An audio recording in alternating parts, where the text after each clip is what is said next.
Ever left a conversation feeling like you connected, only to notice people check out, glance at their phones, or slowly drift away? You replay every word, wondering how something so polite or friendly could still leave you feeling invisible. Here's the hard truth. Sometimes it isn't what you say, but how you say it, that quietly shuts the door on connection. This is the silent struggle that no one admits to.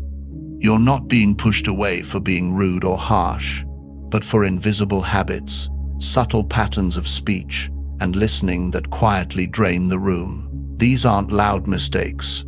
They're soft, almost invisible habits that exhaust everyone but you. Epictetus once warned, "We have 2 ears and 1 mouth, so that we can listen twice as much as we speak." But even listening can't save you if your habits carry the wrong energy.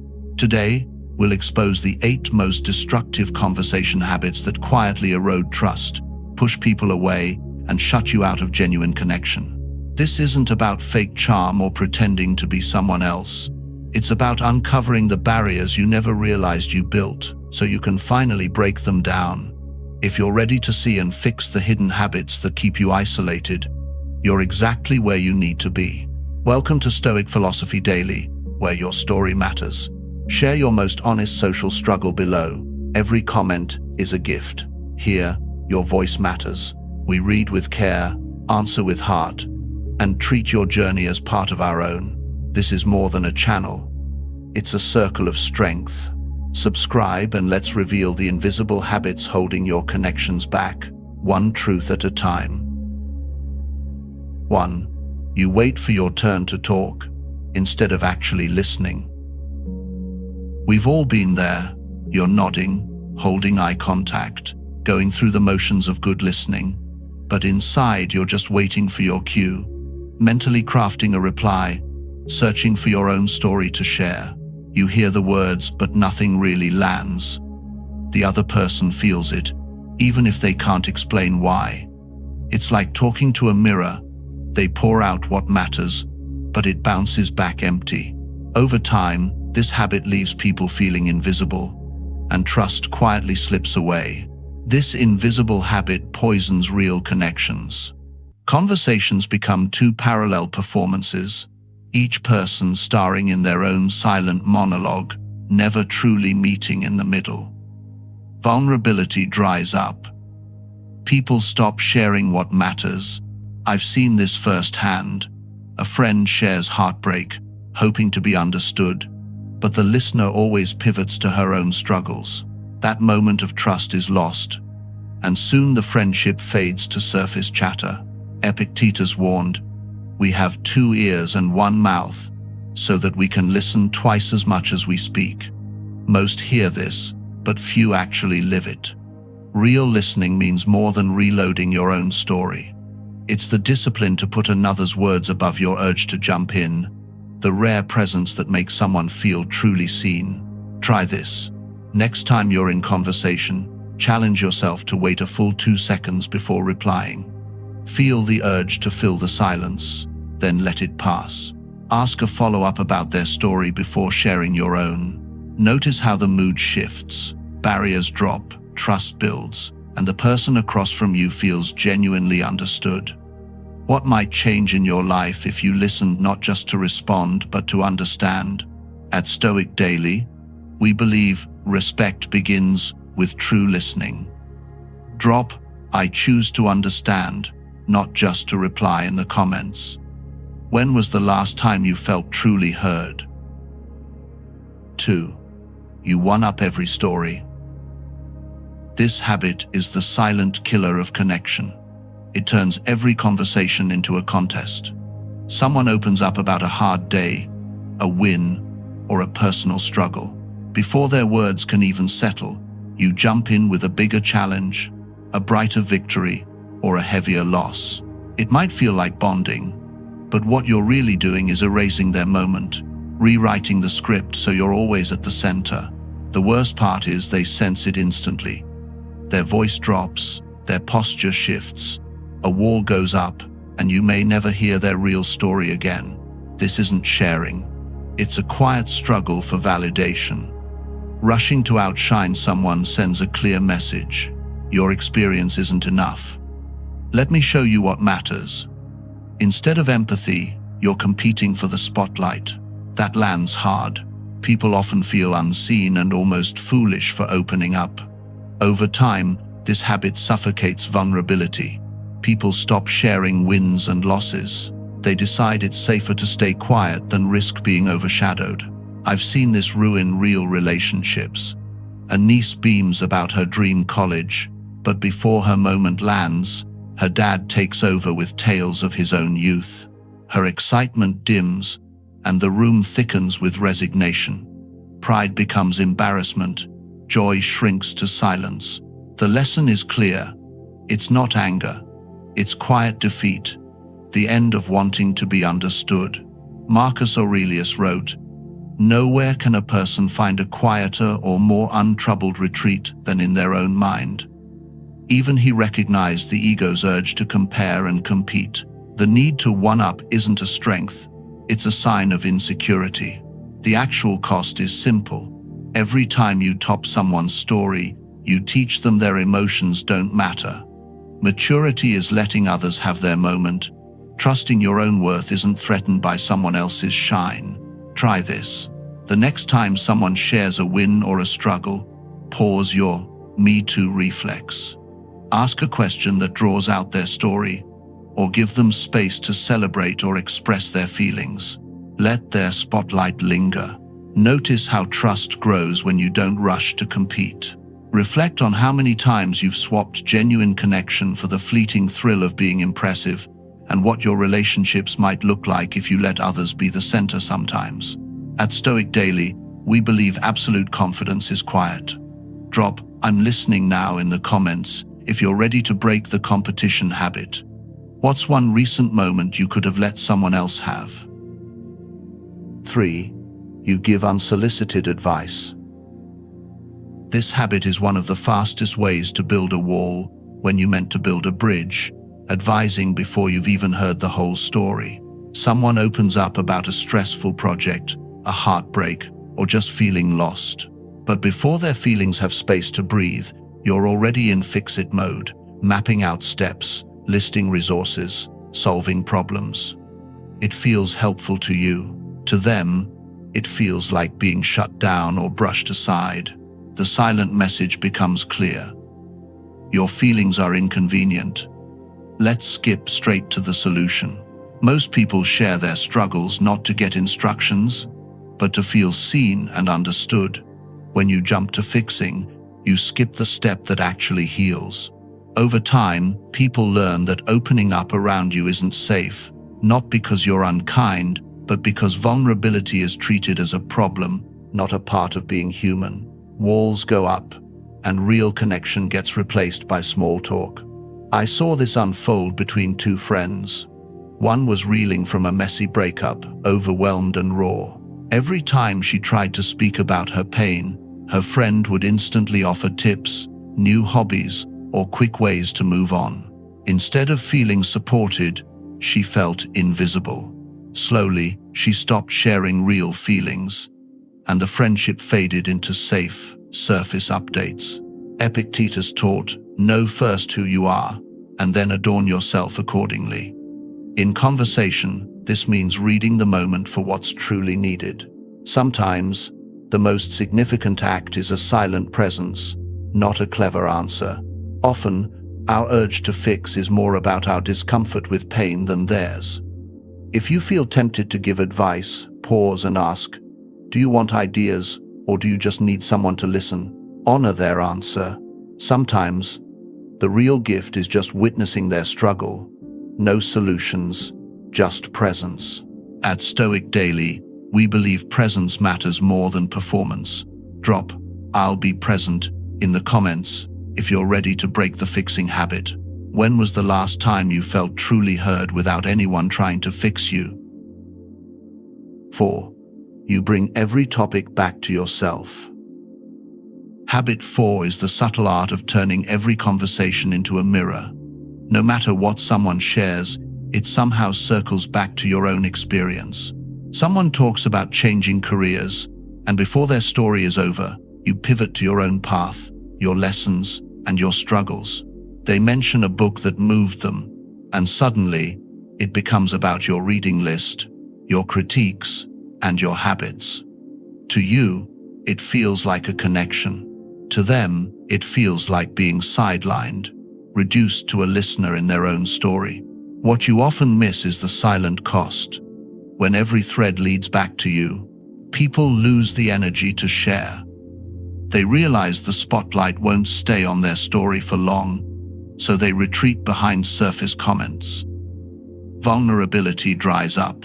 Instead of rich exchange, the conversation becomes shallow. They leave feeling unheard, and you're left wondering why no one opens up anymore.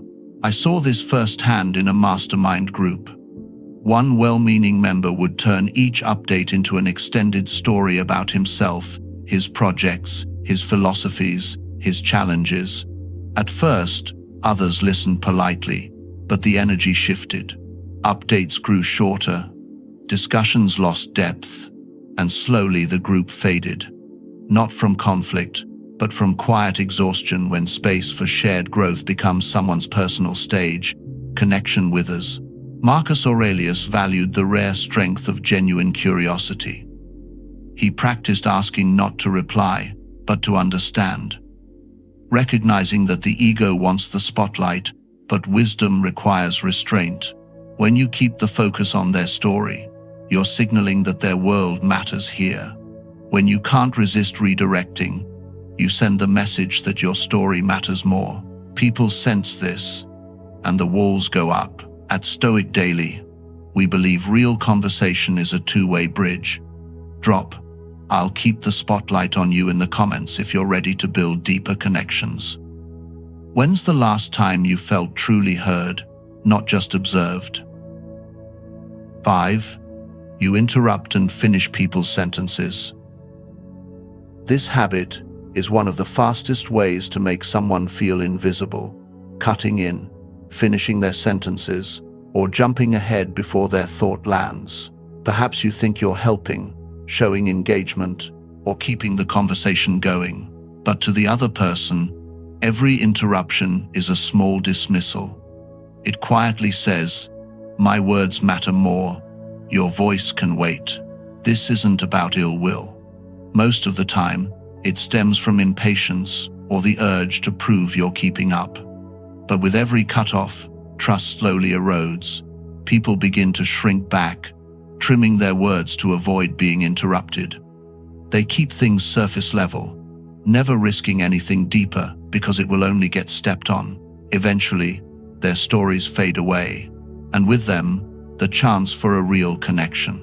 I watched this unravel a strong partnership.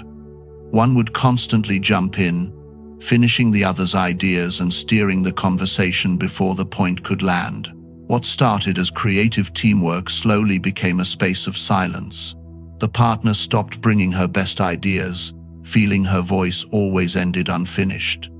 What one saw as energy, the other experienced as erasure, a quiet undermining of confidence. Seneca wrote that patience is the foundation of wisdom. He taught that interrupting isn't just rude, it's a kind of violence against another's attempt to be understood. Every interruption is a message. My urgency is more important than your completion. Try this. In your following conversation, when someone is searching for the right word or building toward a point, resist the urge to finish it for them. Pause and give them 2 full seconds of quiet after they finish. Feel the discomfort. Let silence exist. That pause is a gift, a space for their thoughts to land, and a mark of respect. Over time, watch what happens. People open up more, trust deepens, and conversations grow richer. Ask yourself, how much deeper could your connections go if you simply let people finish? At Stoic Daily, we believe patience is a gift you give others. Drop, "I honor your voice" in the comments if you're ready to break the habit of interruption. When's the last time you felt truly heard, without being rushed? 6. You only ask surface-level questions. This habit quietly keeps every relationship stuck in the shallow end.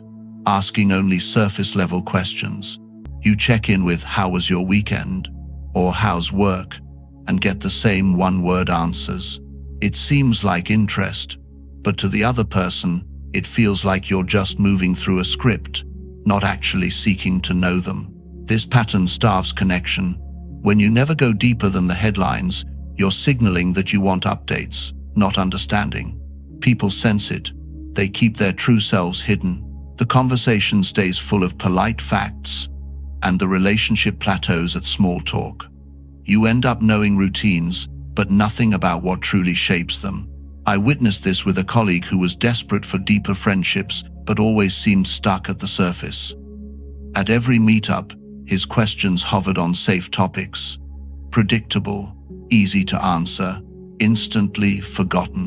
If someone hinted at stress or a real struggle, he would pivot back to logistics.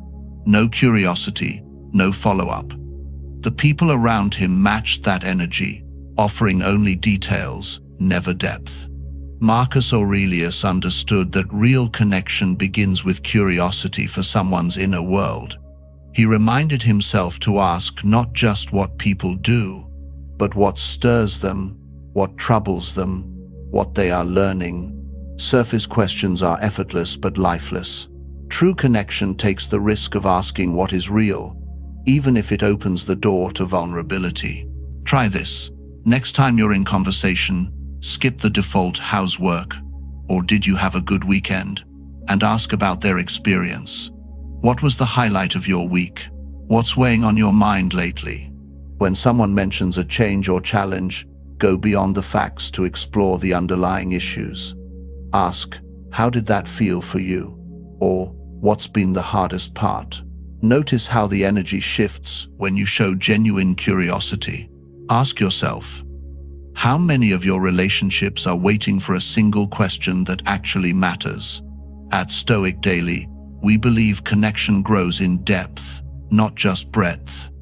Drop, "I'll go deeper" in the comments if you're ready to leave the shallow end behind. What's one question you could ask today that opens a real door? 7. You make everything a debate. This habit is a silent conversation killer, turning every topic into a battleground to win, not a bridge to cross.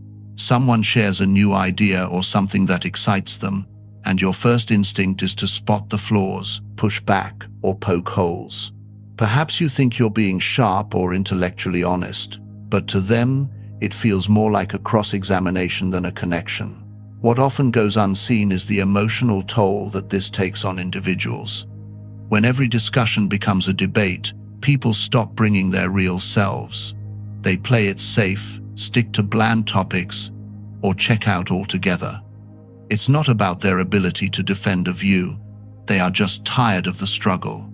Your drive to be right quietly smothers their need to be understood. I witnessed this in a creative team. Every suggestion was met with, "But, have you considered?" or "Here's why that won't work." At first, people fought for their ideas, but soon, the energy died. Brainstorming faded into silence.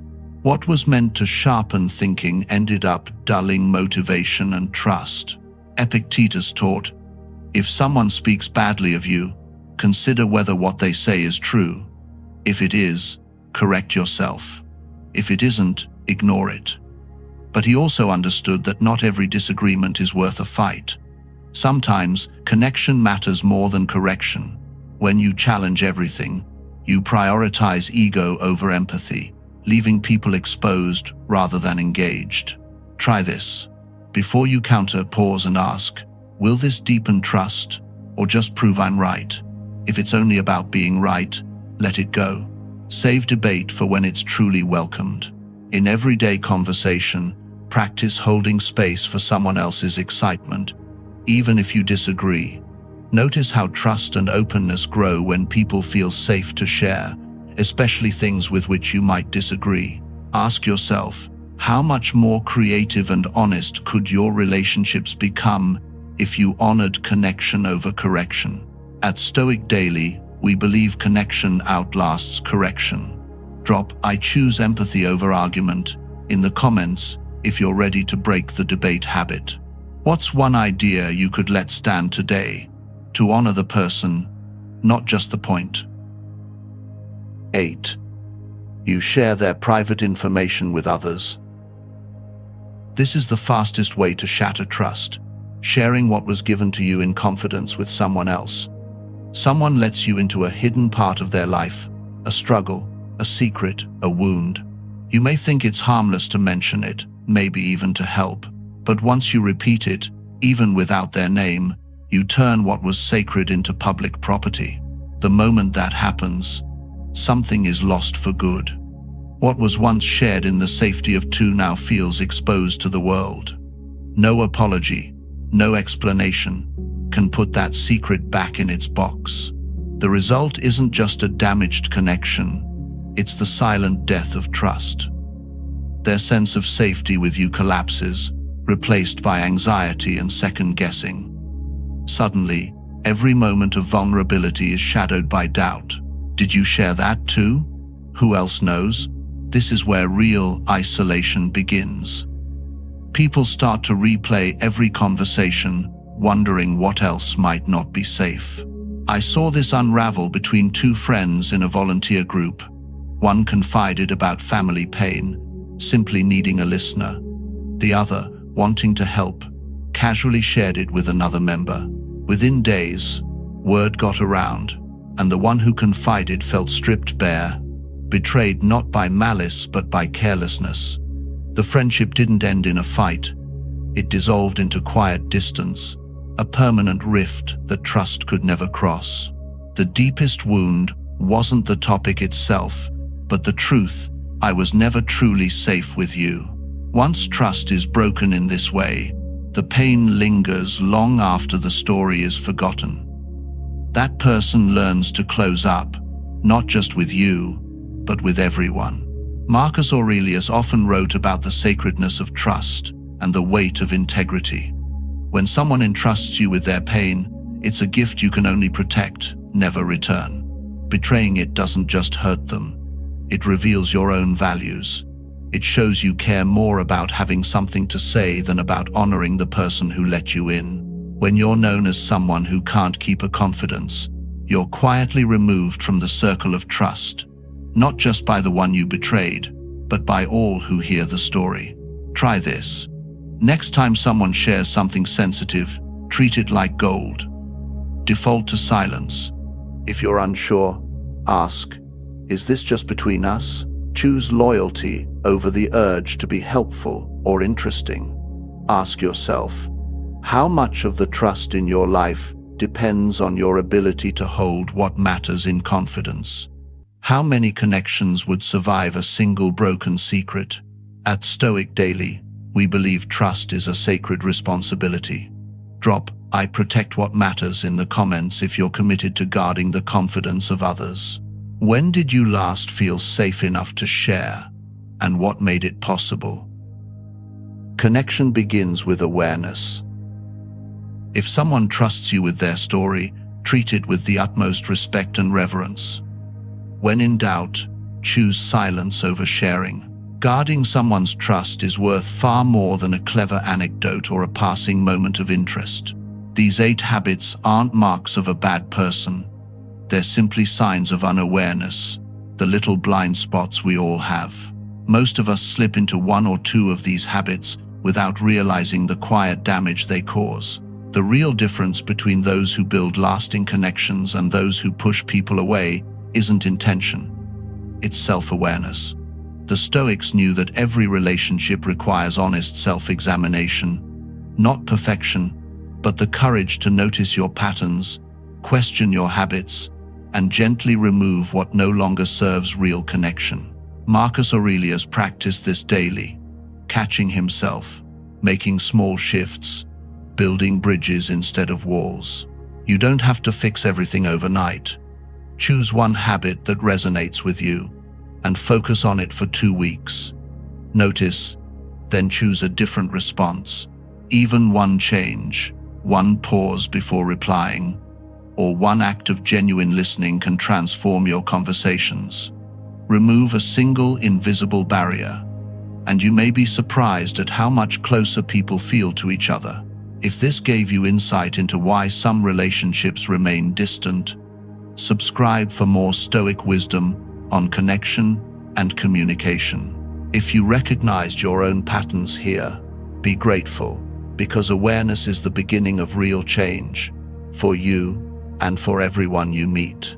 At Stoic Philosophy Daily, we believe connection isn't complicated. It simply asks for the courage to remove the habits that quietly keep people apart. Now you know what they are. Thank you for being here. See you at the next one. Until then, stay composed, stay vigilant, and continue to build genuine connections. If you're seeking more, discover the full path on my channel, Stoic Philosophy Daily.